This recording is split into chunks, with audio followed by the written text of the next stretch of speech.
Hello, ladies and gentlemen. Welcome back to Beyond the Headlines. This show is brought to you by the International Affairs Forum of Traverse City and comes to you from the studios of Up North Media. Joe Carter is the editor, Karen Puschel is the producer, and I'm your host, Jack Siegel. Our topic today is Africa. For as long as most of us can remember, the news from the African continent has been an unrelenting litany of poverty, disease, war, and instability. But the story of the great African continent is changing, and today presents a much more complex picture. There are still coups, as occurred recently in Burundi, terrorist groups like Boko Haram, and chaos in places like Libya and Somalia. But there's also another African story to be told, and we are privileged to have with us an expert to tell us about that new African story. Jake Bright is a writer, a consultant, and a business executive who has spent over 10 years working in Africa. He is a contributor to the Financial Times, Bloomberg LP, U.S. News and World Report, and Fortune magazine. Jake earned a BA in International Relations with a specialization in African Studies from Michigan State University, and a Master of Arts degree from Columbia University. With co-author Aubrey Ruby, he's written an exciting new book entitled The Next Africa, An Emerging Continent Becomes a Global Powerhouse, which will be out this summer. Jake Bright, welcome to Beyond the Headlines. Thank you, great to be here. Thank you. Yeah. It is something that most Americans would ask about a young person like you, who I should have mentioned, comes from Traverse City originally. But why choose a difficult place like Africa, and why choose this topic of the economic side of the Africa story? What led you in that direction? Well, there are really two choices. The first was to get involved with Africa at all, and that was quite a while ago, starting with my roots here. And by a number of events, mostly having to do with TC educators, I started to get an interest in things international, and started to travel and decided that I wanted to pursue an international career. And eventually, at a very young age, that took me to Africa for the first time. And what I saw was, I really saw two things, kind of that dichotomy that you're talking about, which was one, some of the very hard realities that were in many parts of Africa. But at the same time, I always saw a tremendous amount of potential and opportunity for Africa if certain things could just happen and there were certain structural reforms that came about. So fast forward years later, and that puts me through having gone through some time working in government and Wall Street and deciding I want to go to business media and picking something to write about. I started traveling back to the continent and seeing that many of these things that some people like me foresaw Africa could be doing, ways that countries could surge forward, ways that its people could excel. A lot of those things we noted were starting to happen. And my co-author and I, Aubrey Ruby, and I started to note that. And that's when we saw the opportunity for this book, because we saw, I think, in advance that this narrative was changing, and that in many ways Americans would be thinking about and interacting with Africa and Africans very differently over the next 20 years than they may have over the previous 20 years. Mm-hmm. Well, if you go to Brilliant Books or Horizon Books in downtown Traverse City, you'll see a pretty limited collection of books about Africa, and they tend to be about bad things that are going on. There are a few about the wonderful opportunities. That must have made a difficult choice for you and your co-author. Yeah, really, you're getting to the crux of some of our discussions and debate about the book. I mean, if you look at the title, it's obviously something that's very bullish and forward, but we also wanted to strike some balance.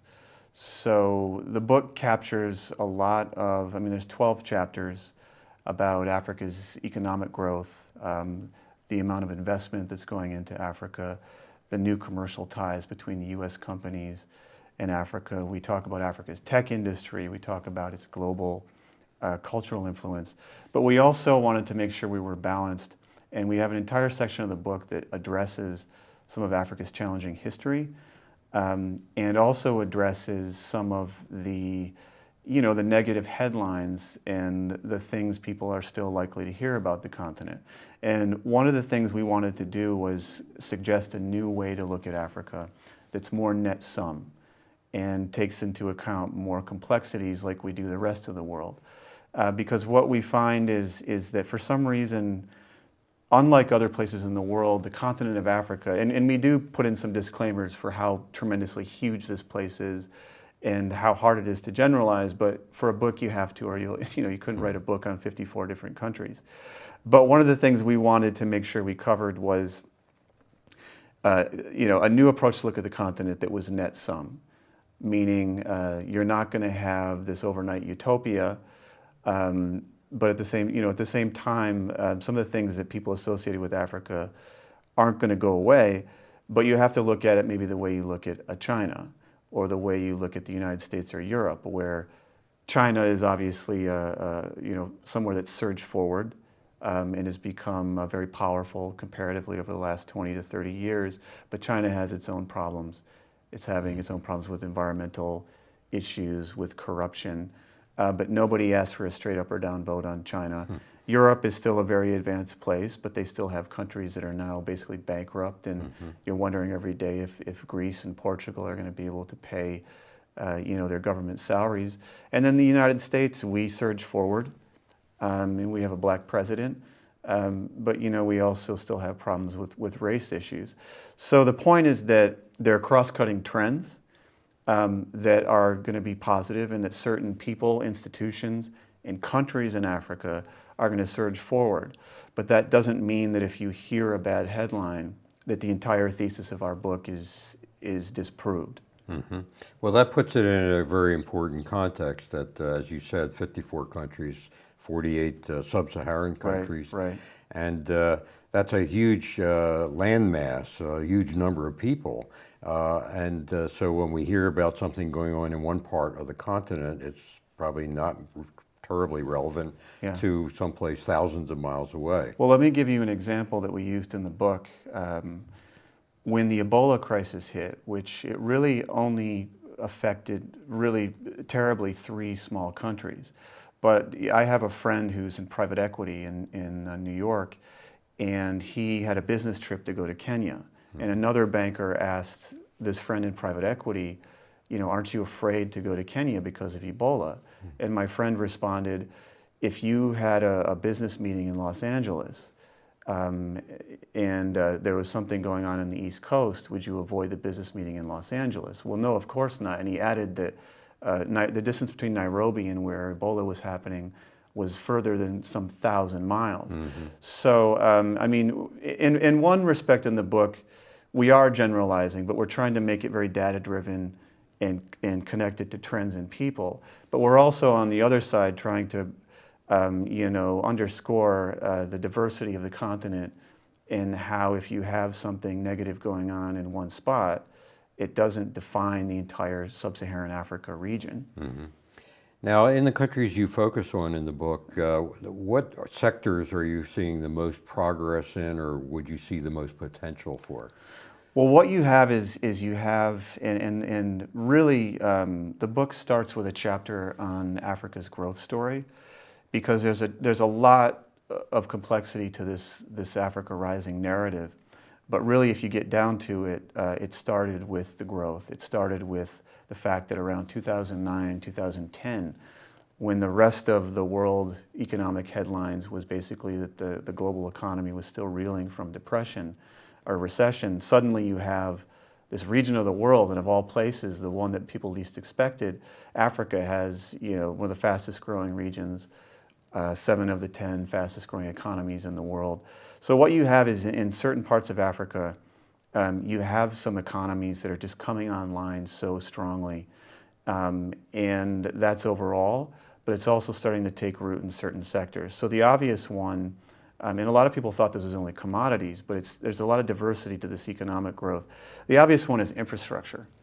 You're dealing with a lot of countries in the continent that really neglected its infrastructure for quite some time, They have this tremendous economic growth, tremendous amount of investment, this upwardly mobile, more upwardly mobile population, and they need infrastructure. So infrastructure is something that's seen to be a $1 trillion opportunity in Africa over the next decade.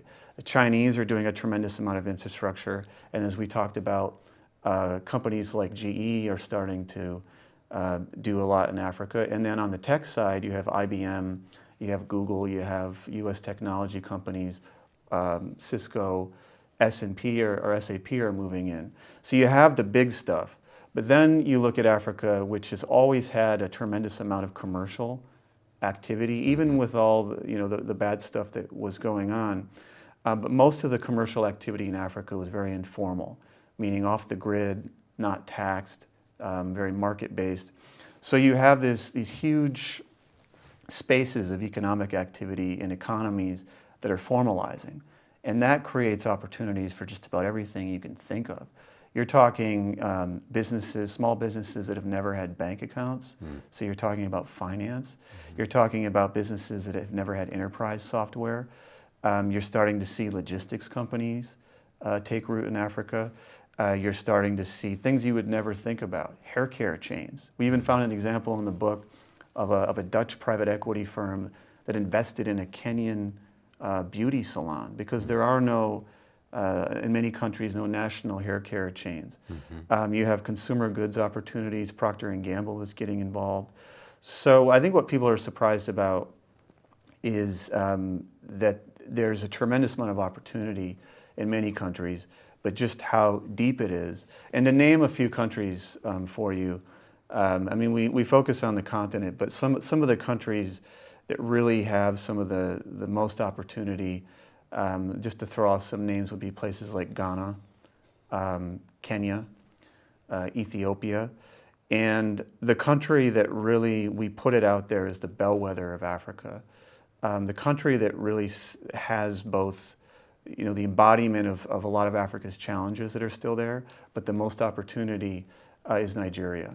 And Nigeria, in many ways, is becoming the most powerful country on the continent. It's now the largest economy in Africa. It surpassed South Africa. It has the largest population. And it also is a place where all these sectors I mentioned, there's a lot going on very rapidly in each one of those sectors. There's well over 100 million people in Nigeria. Nigeria is inching toward 200 million people, 200 depending on the census. And the thing about Nigeria is, you have this huge number of people, and Americans may only be familiar with Nigeria, more for maybe these scam artists that send you these emails asking for bank account numbers. But the thing that a lot of people, I think, are going to come in contact with is in terms of, we talk about in the book, one of the central theses is that in addition to these structural changes, you have this tremendously talented class of Africans, both on the continent, but also in the immigrant populations that are coming on strong. People that have done degrees everywhere, people who are starting businesses, incredibly entrepreneurial. And I would say the most powerful place in Africa for that is Nigeria. So Nigeria, both within the country, but in the Nigerian nation, meaning the Nigerians that have been in the UK and the United States, they are becoming an incredibly powerful professional class, an incredibly powerful entrepreneurial class.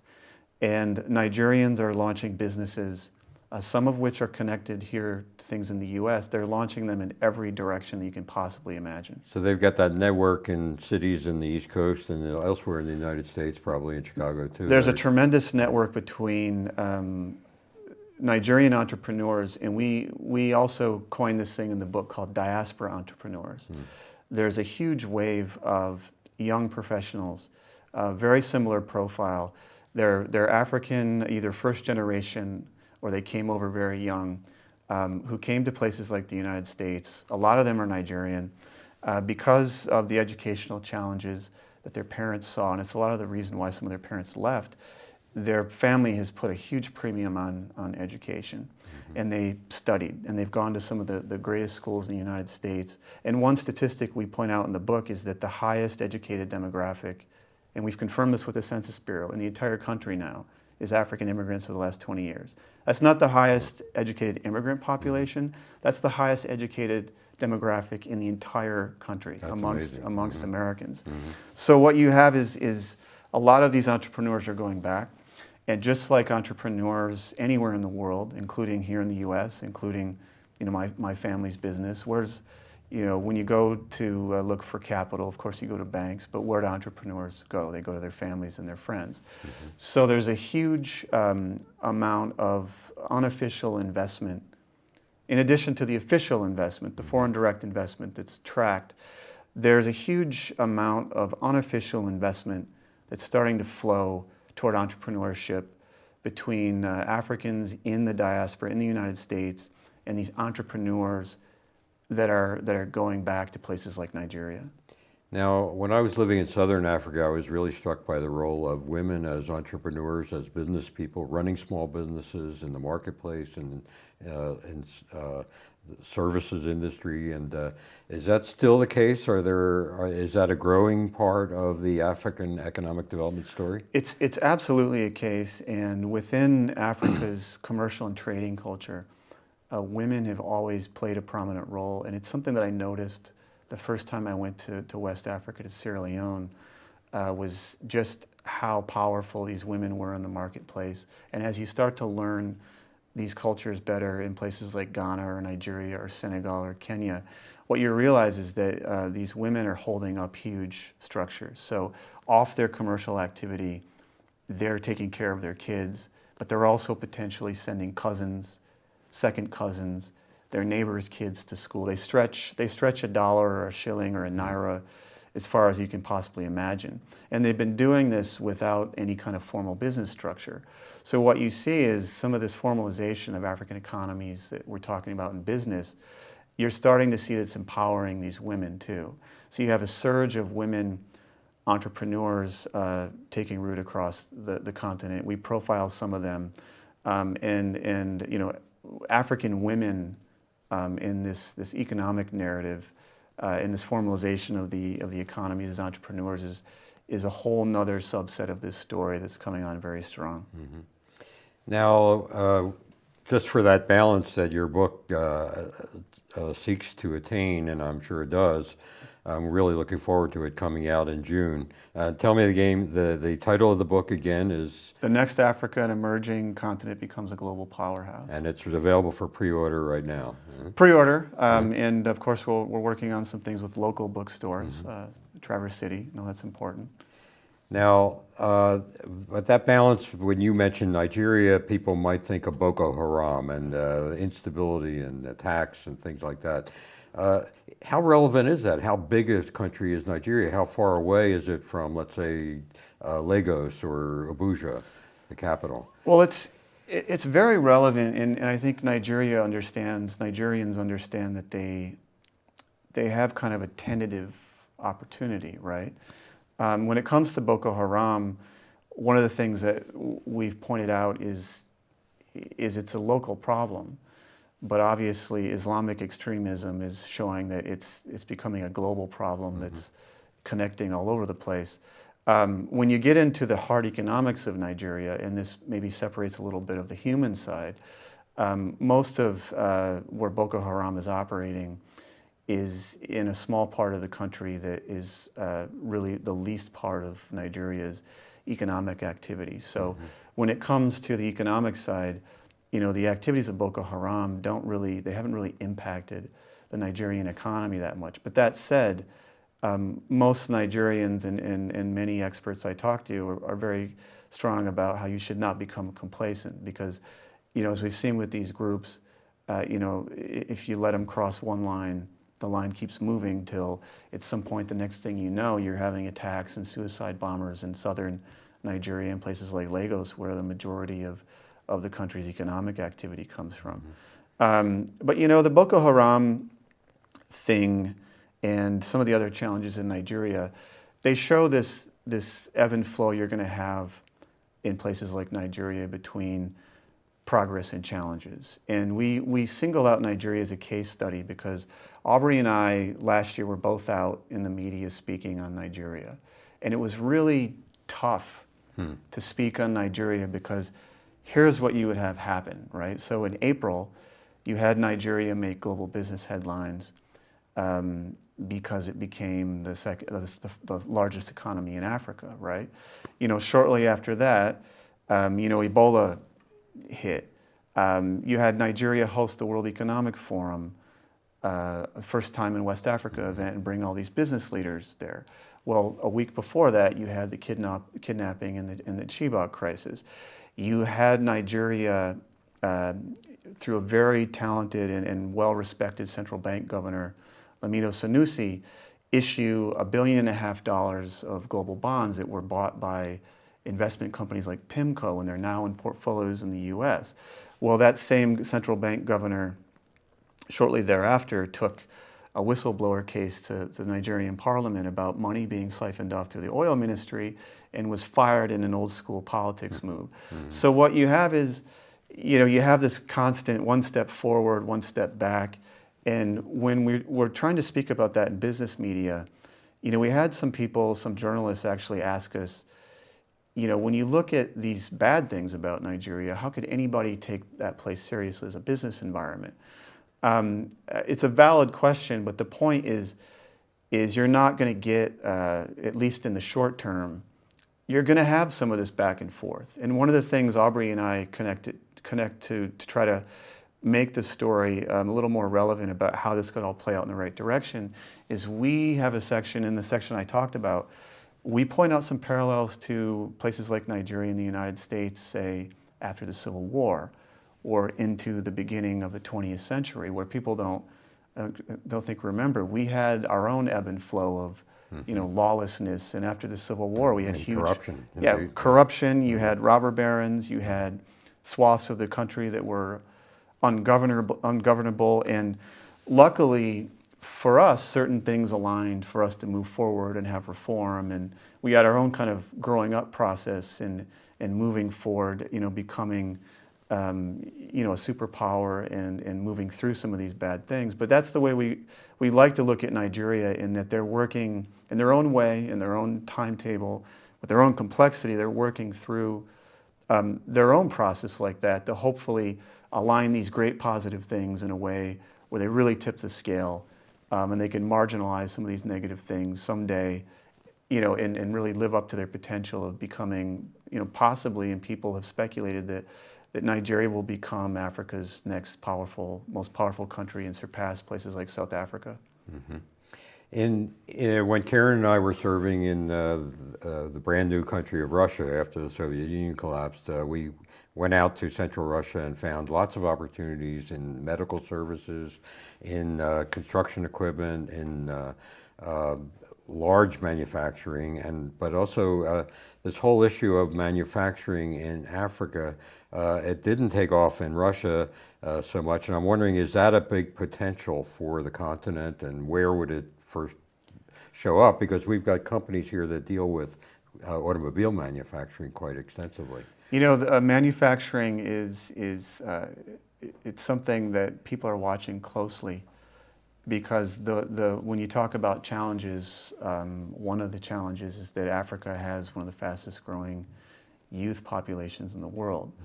And the only way you're going to employ that many people is, and most economists will tell you, that you need some manufacturing base. So the question has been, that question's already been answered. Does Africa want and need manufacturing? Yes.